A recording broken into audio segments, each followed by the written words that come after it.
రేపు 15 ఆగస్టు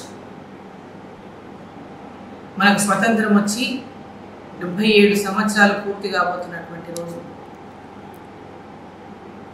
నేను మన ప్రజలందరికీ కూడా చేస్తున్నటువంటి విన్నపం,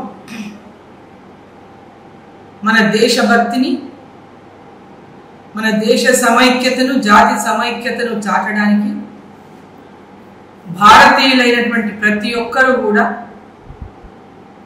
తమ ఇంటి మీద భారతీయ తిరంగా జెండాను ఎగరవేయాలని, మన జాతి సమైక్యతను చాటి చెప్పాలని, మన దేశభక్తిని చాటి చెప్పాలని మిమ్మల్ని అందరినీ కూడా ఈరోజే మీ ఇంటి పైన ప్రతి ఒక్కరూ తిరంగా జెండాను ఎగరవేయాలని చెప్పి నేను కోరుతూ స్వాతంత్ర దినోత్సవ శుభాకాంక్షలు కూడా తెలియజేస్తాను.